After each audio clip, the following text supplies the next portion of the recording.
Salut tout le monde. Bon, j'ai pas fait de vidéo la semaine dernière. Bon, je pense que certains l'ont vu effectivement. Pas vraiment le temps, pas vraiment l'envie non plus. On est toujours au même stade là-dessus. C'est compliqué, vraiment compliqué. Donc moi, j'ai pas rien fait depuis 15 jours. Lavage préparatif, donc vous voyez l'ensemble qui est attelé, habituel. 6 R, Dolly, Laben-Kaiser. Là, je vais m'attaquer maintenant au petit tout, donc nettoyage du tracteur de la benne 14 tonnes, attelé le 6810 aussi après les 18 tonnes. Je vous explique un petit peu tout ça dans cette vidéo rapide. Bon, ça court partout, on n'a pas de nouvelles réelles d'experts, on est toujours en attente pour tout ce qui est bâtiment derrière. Tout ce qui est photovoltaïque, j'ai eu le passage d'un expert, aucune nouvelle depuis. Pourquoi? Je sais pas.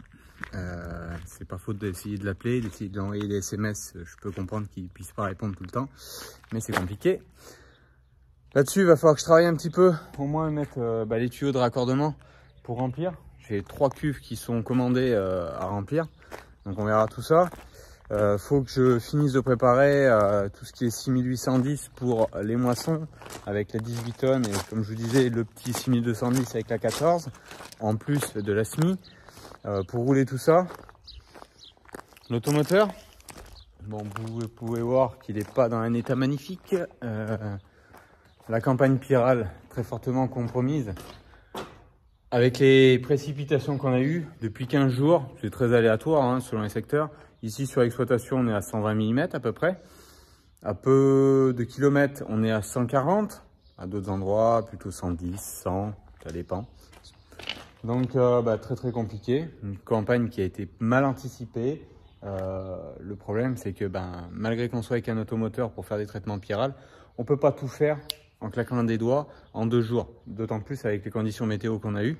Donc on se retrouve dans des impasses, des endroits où les maïs sont poussés énormément et c'est compliqué de passer, déjà par la hauteur et le gabarit des maïs, mais aussi par le fait que l'automoteur s'enterre vite de 10-20 cm par endroit, donc ça apporte énormément de problématiques. Donc moi je vais poursuivre tout ce qui est préparatif pour les moissons.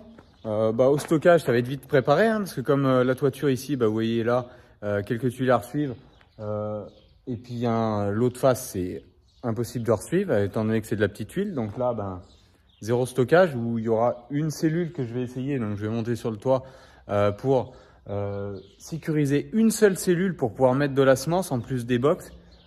Vous verrez pourquoi. Là, c'est compliqué, vraiment compliqué. Donc, je vais rien pouvoir stocker cette année. Le photovoltaïque, hors service, bien sûr. Donc, on va finir de nettoyer un petit peu tout ça. Le 6810, tous ces préparatifs de moisson. Et l'autre préparatif, bien sûr, il est là. C'est la moissonneuse qui a été nettoyée. Je vais vous en parler un petit peu. Bon, je vous passe l'état de la dalle, bien sûr. Comme je viens de faire du lavage, il faudra la nettoyer après.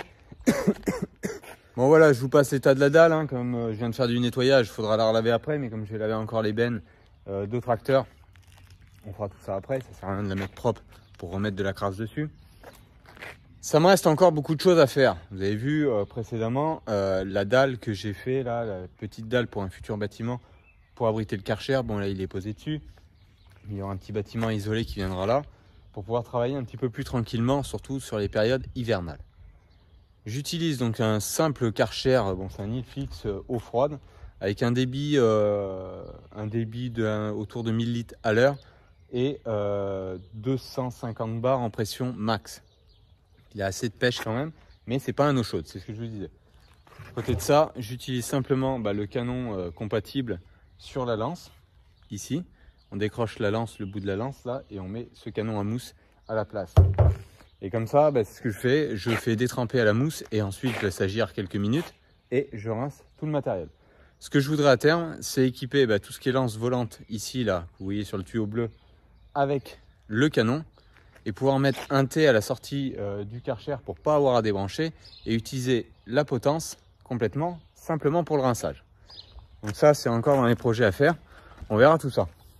Ce que je fais, c'est que je prépare en amont, là vous voyez, j'ai un bidon, mais c'est pas le bidon du produit. Je fais mon mélange de produits avec dilué à l'eau pour pouvoir ensuite faire tout le nettoyage. Donc, je vais vous faire voir en gros ce que je fais. Ça dépend un peu des produits que j'ai à nettoyer, si c'est que de la ferraille ou de l'alu, comme le benne par exemple. qui est en alu. Donc la benne pour l'alu, j'utilise principalement ceci, du Pro Inox. Donc c'est un produit Languedoc Chimie. Ça marche alu inox, bien, ça porte son nom.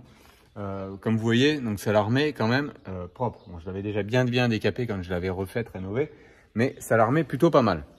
Après, j'ai une, on va dire, collection de produits. Selon ce que je veux nettoyer, je prépare pas toujours le même mélange derrière. Si je fais des cabines tracteurs, donc j'utilise du produit lave-glace. Produit lave-glace alors je sais plus le nom exact. Ici, ça doit être du Rutil. Voilà, Rutil Plus. Donc ça, c'est encore un produit Languedoc Chimie. Donc ça, c'est vraiment le shampoing carrosserie de base que j'utilise. Mais à chaque fois, pour le canon à mousse que je fais, je mets ça. Ça permet d'amplifier la mousse dedans. J'en mets vraiment très peu, mais ça permet d'amplifier la mousse de ce shampoing carrosserie. Et en plus, quand je suis donc sur des tracteurs, par exemple, je mets toujours un petit peu de liquide lave-glace en même temps. Quand je suis par contre sur tout ce qui est pulvérisation, rampe, je vais mettre ça. Bon, moi j'ai pas de rampe alu, donc je travaille sur de la ferraille ou du carbone. Je vais mettre du produit de rinçage pulvérisateur. Et en plus de cela, donc j'utilise, il est là, celui qui est ouvert, j'en ai un petit stock à côté. C'est du produit, donc un shampoing carrosserie en plus, mais celui-là il est très pâteux. Donc je l'utilise vraiment très peu. J'en mets à peu près autant que je mets de PEC pour faire la mousse. Donc ça, le mélange de tout ça, je le mélange dans un bidon à différents dosages en fonction de ce que je vais laver, si c'est un tracteur, si c'est le pulvérisateur, si c'est une remorque en alu par exemple. Et ensuite, je mets tout ça dans mon bidon et au maxi du maxi, je vais mettre 50% du bidon avec les produits et un gros 50-60% avec de l'eau. Je mélange bien tout ça, je laisse décanter la mousse et ensuite je le passe dans le canon à mousse et le canon à mousse en plus utilise l'eau plus le produit, donc redilue une autre fois tout cela pour mettre sur la carrosserie. Il ne faut pas le mettre pur, sinon ça fait vraiment des traînées partout.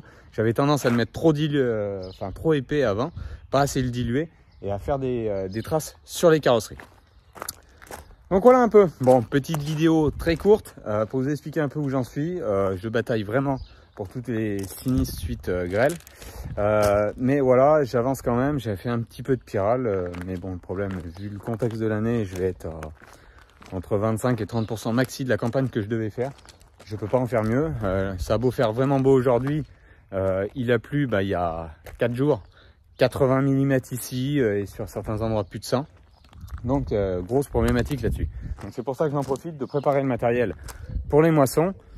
Étant donné que ça a plu énormément, bien sûr, j'ai pas pu avancer sur tout ce qui est travaux, terrassement des bâtiments. Donc ça, je le ferai plus tard. Là, la priorité, ça va être réellement les moissons. Si j'ai 5 minutes pour pouvoir avancer un petit peu de terrassement, je vais essayer de le faire. Mais sachant que comme il y a de la terre végétale à rouler suite à ce terrassement-là, ça sera beaucoup plus simple de le rouler directement dans les parcelles qui vont être moissonnées. D'autant plus qu'il y a pas mal de parcelles en blé qui sera moissonné dans les jours, semaines à venir, à côté de l'exploitation pour pouvoir justement évacuer cette terre, boucher des creux, faire des choses que ce soit le plus propre possible et ne pas avoir à bouger 2 fois la terre, l'enlever de l'emplacement du bâtiment pour la mettre dans un tas, pour reprendre le tas, pour le remettre dans la parcelle. Donc voilà un petit peu. Ça court partout. Le mieux, c'est d'essayer de ne pas perdre trop de temps et surtout de préparer parce que les moissons sont en train d'avancer et surtout vu la météo qu'on a aujourd'hui, vous voyez, il n'y a pas un nuage. Ça risque d'en revenir d'ici ce soir, demain matin. Hein. Là, on est samedi après-midi. On verra tout ça. Allez, moi, je reprends tout ce qui est chantier et nettoyage. 6810, j'attelle la 18 tonnes, j'attelle la 14, je lave tout ça, j'y prépare. Et comme ça, on sera opérationnel pour les jours à venir, en espérant pouvoir prendre un petit peu plus de temps que j'en ai pas pris ces derniers jours pour vous faire quelques vidéos. Allez, bonne semaine à vous tous et puis à bientôt. Ciao, bye bye.